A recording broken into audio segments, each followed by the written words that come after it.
Alberta Primetime with Michael Higgins. Welcome to Alberta Primetime. Ahead tonight, our politics panel on Pierre Poilievre squaring off against by-election challengers. But first, a change of party direction. What they're trying to do is throw us off course by dragging us into legal battles. We're not quitting. We're adapting. Peter Guthrie on navigating a cease and desist notice from the UCP as he and fellow independent MLA Scott Sinclair attempt to revive the progressive conservative brand. So, could that pave the way to partnering with a different political entity? Joining us now, Lindsay Amantea, interim leader of the Alberta Party. Ms. Amantea, good to see you. Welcome back. Thank you so much. Thank you for having me. All right. Now, your party is the political entity in question. What can you tell us about the state of conversations? Who reached out to whom? I think it was a little bit of both. A lot of people currently in the Alberta Party are,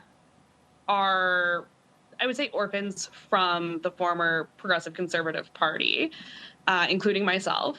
And it just made sense. We're working in the same space. We have the same goals. In many ways, we have the same priorities. It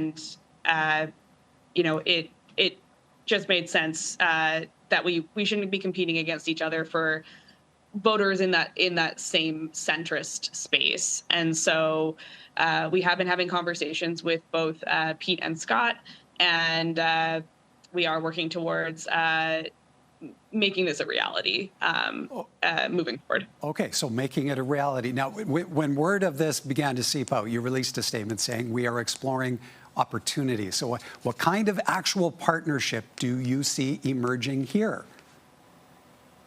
Sorry, you just cut out a little bit there. Could I get the question again? Yeah, no worries, no worries. When this initially came out, you sent out a statement. It said you're exploring opportunities. What kind of partnership is this at the end of the day? Is this a disappearance of the Alberta Party and the emergence of the PC Party? I don't think it's a disappearance. I think what this is a true partnership between individuals across who have been in the Alberta Party, who've been outside of the Alberta Party, but who have been in politics for a long time together, and are looking to doing something. It's sort of like getting the band back together in a lot of ways. A lot of people on both sides have worked together on various campaigns, and again, like I said, it just really makes sense that we shouldn't be working at crossroads or to divide people into smaller and smaller groups. This is very much a collaboration and a true partnership to being able to get back to focusing on Albertans and what's really important to them, and making sure that this government is being held to account for and hopefully forming a government in the next election in order to be able to make sure that the government is working for everybody and not just, some insiders. Okay, so safe to say this is fairly along in the process. Where do things stand? Is a deal done?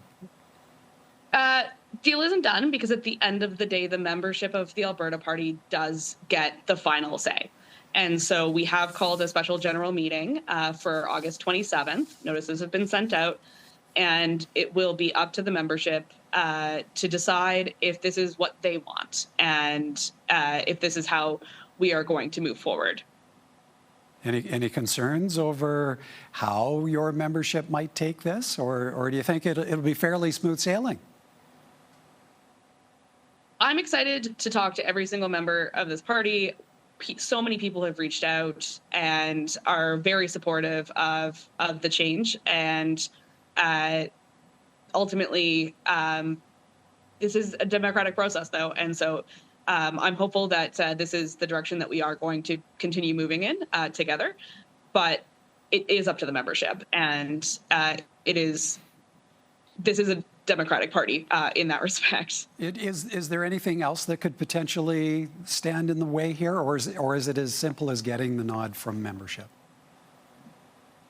That's the first step. The next step, of course, is all of the process with Elections Alberta.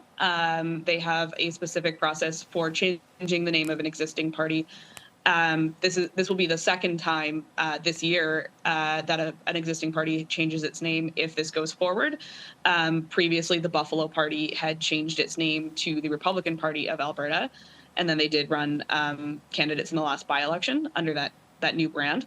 And so there is a process that has been laid out by Elections Alberta, including but not limited to having the elections commissioners sign off on the name. And we are confident that they will do so, but at the same time, that is the sort of the final process. But our Constitution requires that we start with the membership, and more importantly, it is up to them.